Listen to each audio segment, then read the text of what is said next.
Part 1. Descent into Darkness. In the final days of April 1945, Berlin had transformed into hell. Soviet forces encircled the city, artillery fire shook the earth, buildings crumbled into ruins. But in the deep underground beneath the Imperial Chancellery, another world existed, isolated, cut off, doomed. This was the Führer Bunker, a system of reinforced underground corridors designed as a refuge from bombing raids.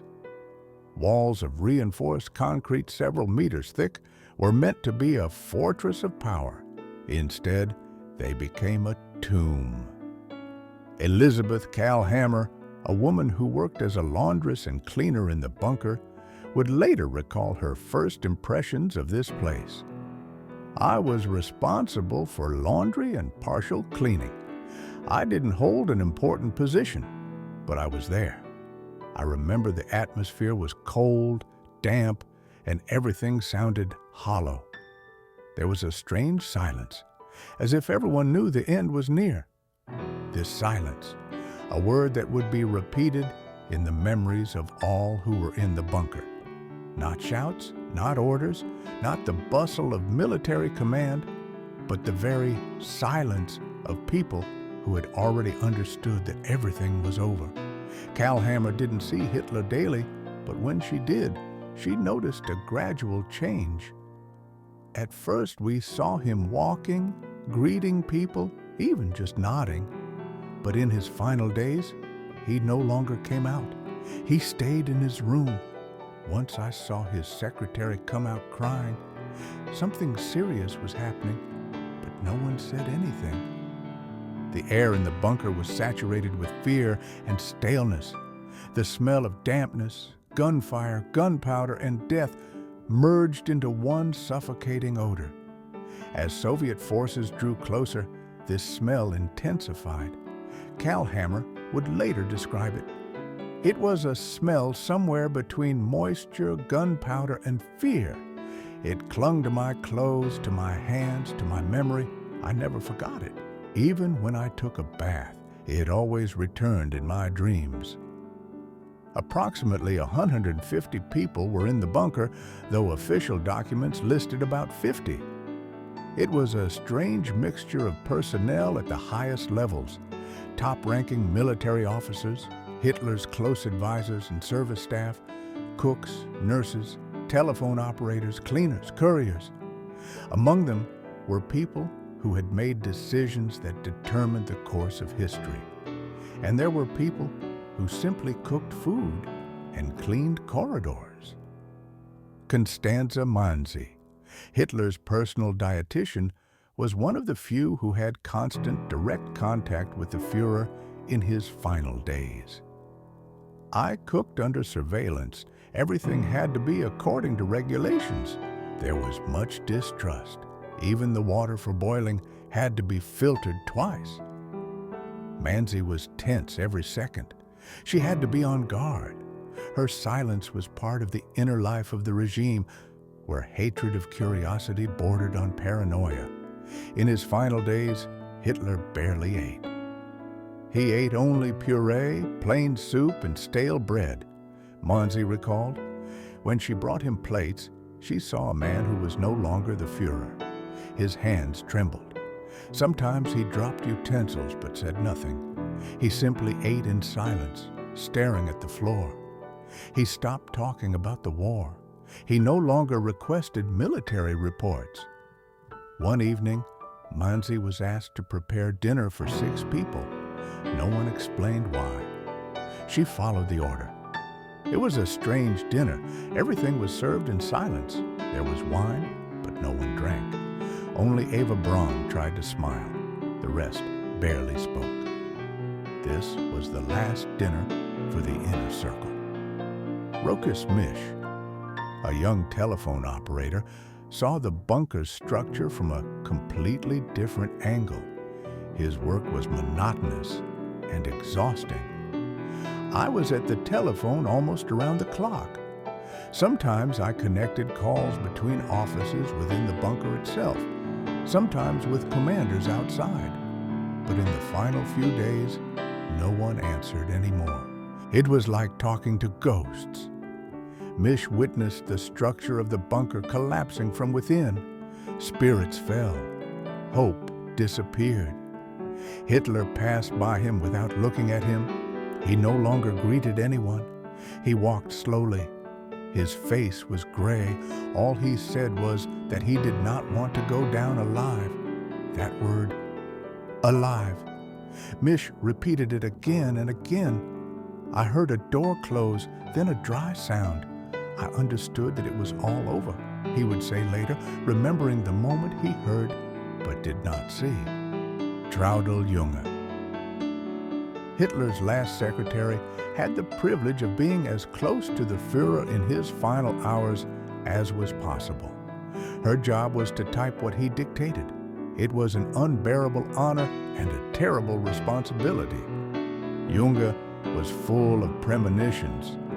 Days before the suicide would occur, she wrote, "I saw the inner collapse happening.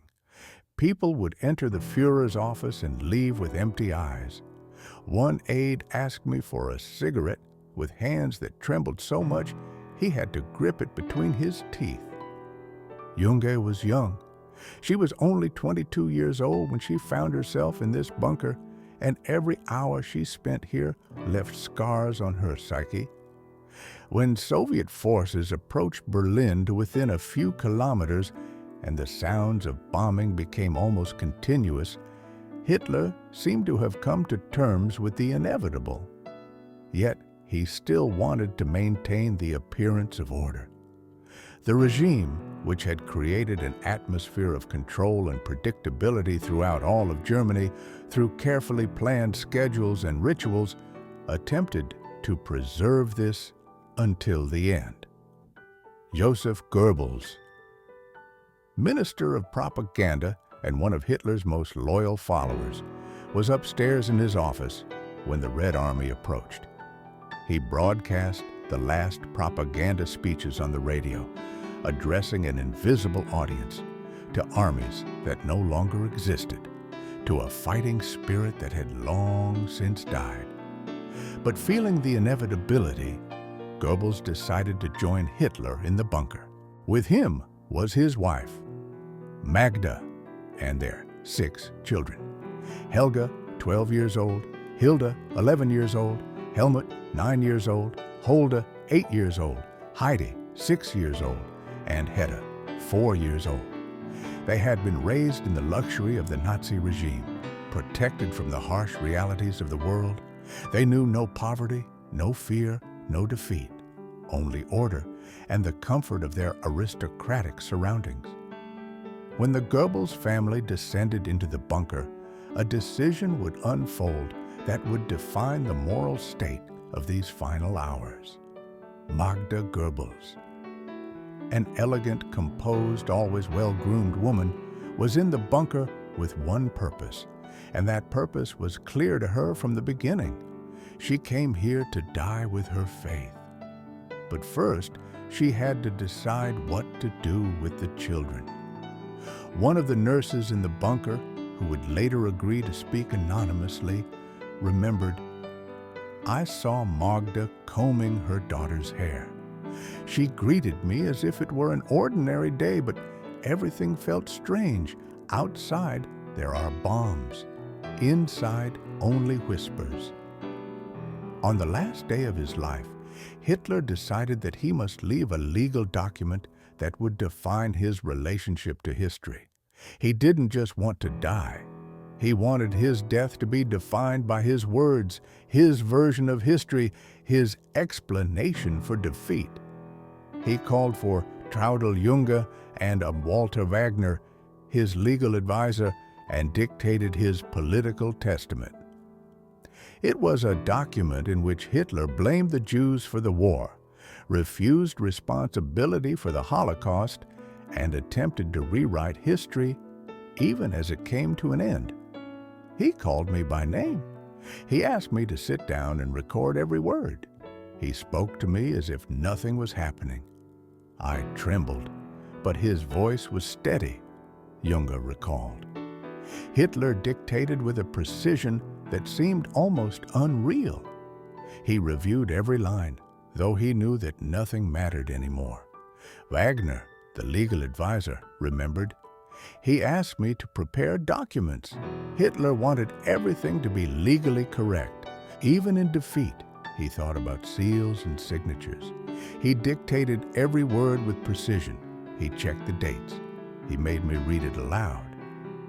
After signing the testament, Hitler said nothing. He closed his eyes for a moment as if he had nothing left to do. Wagner collected the documents, left the room, and never saw him again. Eva Braun was the younger sister of Hitler's world, his lover, a woman who usually remained in the shadows, invisible to the public. Germans did not know of her existence. Hitler kept her away from cameras, hid her from history, but in the bunker, her presence became more noticeable. She was the only one who seemed not to have lost her composure. One of the senior secretaries, Johanna Wolf, described Eva's behavior in these final days. Hitler did not sleep. He paced back and forth. He checked every meal as if he feared poisoning. He trusted no one, only Eva and his habits. According to Wolf, the Führer maintained a structure of simulated actions, meals at the same time, walks through the narrow corridor he called a garden. Yet Eva Braun was offered many ways of escape. She was offered evacuation, escape routes, the possibility of living. She refused them all. She could have fled, Wolf recalled later. She was offered transportation and escape routes. She refused. She said that her place was beside him, and she stuck to it. And she didn't say it dramatically. She said it as if it were the most logical thing in the world. On the last day, Eva wore her favorite black dress. She applied lipstick. She combed her hair. One of the cleaners remembered, "I saw her in the corridor. She passed me and smiled. It was a smile that had no power. I thought it strange because she had never spoken to me. It seemed like a farewell." There is a detail in the story of Hitler's end that reveals the depth of his despair and humanity, or its absence, in the same moment. Hitler kept a dog, Blondie, a German shepherd who was his constant companion. She was the only living creature besides his personal valet, whom Hitler allowed to remain nearby constantly. But before death arose the question, did the cyanide capsules that had been prepared work? No one wanted to risk ending up in Soviet hands alive, so it was decided to conduct a test. Fritz Tonau, a dog handler, recalled this scene with bitterness. They gave him a cyanide capsule. They wanted to test that it would work. Blondie died almost immediately. Hitler stood beside the body. He stroked it in silence. I had never seen him cry before. That day I did. For Hitler, this was a moment of real emotion, the only time he seemed to allow himself to show genuine pain. The reaction to the dog's death was more sincere than any of his statements about the fate of millions. After that, he did not say much. He only said that everything was ready, that everyone had to do their part. When it became clear that there was no escaping the end, Magda Goebbels faced a moral choice that would tear at her conscience. The Soviets were approaching. Nazism was defeated. The logic of the regime she had so long supported demanded one thing. There would be no living Nazis. There would be no living Goebbels children. Dr. Ludwig Stumpfegger. Hitler's personal physician and physician to the Goebbels family was faced with a dilemma. I was asked to prepare lethal doses for the children. I didn't want to do it at first. I thought it was a mistake. But Goebbels came personally and explained what they wanted. He said the Soviets would not raise their children. It would be worse than death. Stumpfegger agreed. He and others helped. Magda dressed all 6 children, combed their hair, put them to bed. She told them that they would just sleep. She soothed them with a voice that did not betray her intentions. A nurse heard one of them say, "Mommy, I don't want to sleep anymore." Then came silence. One of the nurses, Anna Flegel, who worked in the medical team, would later remember, "I saw Goebbels come with the children. I saw Magda embrace them as if she was saying goodbye from the very first day. I saw the children play in the corridors, not understanding that there was no way out. Some soldiers gave them candy, others avoided looking at them. One of the girls gave me a drawing. It was a garden. She told me that when they got out, she would plant flowers. I didn't know what to say. I just nodded and held her. It was a sweet lie, but I knew I would never see that garden." After the children were poisoned, Joseph and Magda Goebbels went out into the bunker courtyard. They shot themselves. Their bodies were found later, partially burned. May 1st, 1945, was the last day Hitler lived. The night was long, filled with silence and tension. People in the bunker lived in a state of waiting, but no one knew exactly what to wait for. Early in the morning of May 2nd, Hitler called Otto Günsche, his military adjutant. Günsche remembered, "I closed the door when he asked me to. I remained outside. I knew what would happen. I did not move. When I heard the gunshot, I wanted to hit the wall, but I remained motionless. They told me to open it. I did. They were no longer breathing." Hans Linge, Hitler's personal valet, was called next. He helped wrap the bodies in blankets. They prepared the bodies for cremation. Linge recalled, "We used gasoline. We laid them as he instructed. We lit the fire. The flame was weak at first because of the dampness, but then it rose. The smoke was thick. No one spoke. It was like extinguishing a lamp. No noise, no ceremony, just fire and ashes." Hermann Karnau, an SS guard assigned to the Imperial Chancellery, was one of those who formed a ring of soldiers around the flame to prevent anyone else from seeing it. I saw him lying on the ground, wrapped in blankets. Eva Braun was beside him. Someone brought gasoline. I myself helped pour it on the bodies. We formed a circle to prevent others from approaching. No one said anything. We just lit the fire and watched. The cremation took hours. Smoke rose into the Berlin night, but no one outside knew what was happening below. When it sank into everyone that Hitler was dead, the moment of decision-making came. Some wanted to leave, others remained. Martin Bormann, Hitler's personal secretary and head of the party chancellery, was one who attempted to flee. He was seen walking through the corridors with a folder under his arm, talking to himself, writing things in a notebook. I saw him walking through the halls with a folder under his arm. He was talking to himself. He was writing things in a notebook. No one was listening to him, but he continued giving instructions. Bormann was one of the few who never accepted the end. Even as everything crumbled, he continued to speak of reorganization.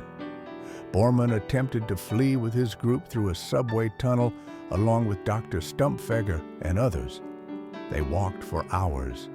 At one intersection, an explosion knocked them to the ground. When Arthur Axmann, the Hitler Youth leader, got up, Bormann no longer responded. Stumpfegger was badly wounded. Axmann continued alone. I saw his body covered in rubble. I recognized him by his ring. I did not stop. I could not. I just wanted to get out alive, Axmann said later. Others attempted to flee through the side corridors. Some succeeded in getting out. Others were discovered and killed by their own comrades. One colonel tried to disguise himself in civilian clothes. I saw a colonel putting on a waiter's jacket. He left through a side door. He never came back. Another tried and was discovered by his own comrades. They shot him on the spot. They said it was desertion. One of those who remained recalled. Apart from the major figures, Hitler, Goebbels, Eva Braun, there were young people in the bunker, many of them almost teenagers, who served as couriers, assistants, messengers. Armand D., a cadet who had been assigned to the bunker a few weeks earlier for minor duties, was one of them. He was only 17 years old. They needed hands. I was 17. I thought I would help with supplies. I ended up locked in a place where everyone was preparing to die. Armand delivered messages, cleaned corridors, distributed food. He heard snatches of conversation, watched as adults avoided looking at each other. I once heard someone say they would rather shoot themselves than be taken prisoner. Another said maybe there was a tunnel that led to the airport. These were just rumors. Nobody knew anything. When the collapse began, Armand knew he had to leave. He joined a group that attempted to flee through a side passage. They were intercepted. He was one of the few in the group who was not shot. I fell to the ground and played dead. Then I crawled into a basement. Soviet soldiers found me there. They didn't know who I was. They gave me water. They let me live. Later, he spent years trying to forget. He never wanted to appear on television or write. He only told his story to a few friends in a quiet voice. I saw it all end, and the worst part is that no one screamed. No one asked for help. They just bowed their heads as if it was what they deserved. One of the strategic operations in the final hours was the destruction of evidence. Helmut Fuchs, a radio operator, received orders to shut everything down. The orders we received were confusing. One day we were told to resist to the end, the next, to prepare for capitulation. Even after Hitler's death, messages with his signature continued to arrive. We knew then that someone was forging them. Operators began erasing communication records. They said it was for security, but we all knew it was to cover our tracks. We burned papers, tore up tapes. It was like erasing history in real time. Fuchs also remembered the moment he received his final order. I was ordered to shut everything down. I did it. I turned off the switch. The radio fell silent, and it was as if they had shut us down. Traudl Junge. The young secretary who had typed Hitler's last orders spent hours destroying documents. Her hands were covered in soot. Her hair was dirty. She was burning secrets. For hours, she tore up papers and burned them in a metal bucket with other women. Smoke filled the room. Ashes floated like dust. Every sheet I burned seemed to be part of a story that no one would ever know. Letters, lists, reports, all went up in smoke. I thought about what my mother would say if she saw me like this, with dirty hands, dirty hair, burning secrets.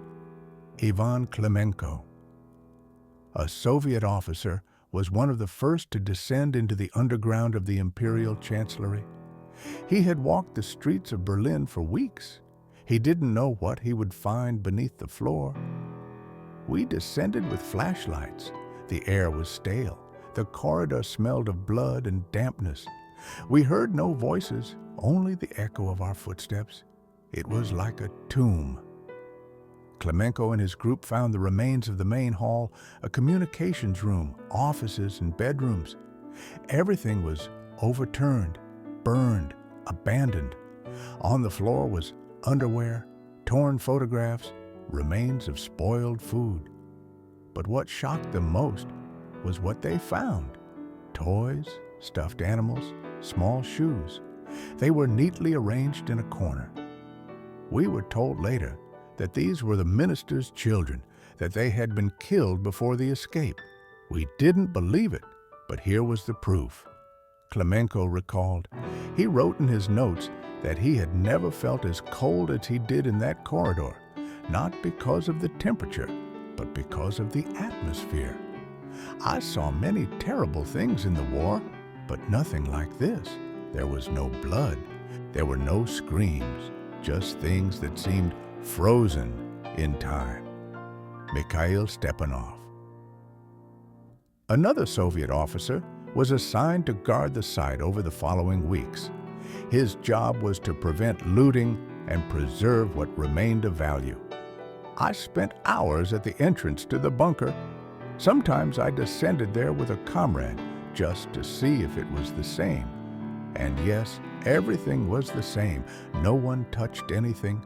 No one wanted to stay there long. Stepanov wrote in his diary that soldiers avoided talking about the bunker, that even the toughest among them preferred to serve in other sectors. They said the place was cursed, that there were shadows, sounds. I don't believe in those things, but I didn't like being there alone. For many, the experience of being in the bunker was so traumatic that they remained silent for decades. Only in old age did they decide to speak. And when they did, their voices were full of details that official reports never recorded. Elizabeth Kalhammer. The cleaner lived a long life of silence, but as she grew old, she felt the need to tell the truth.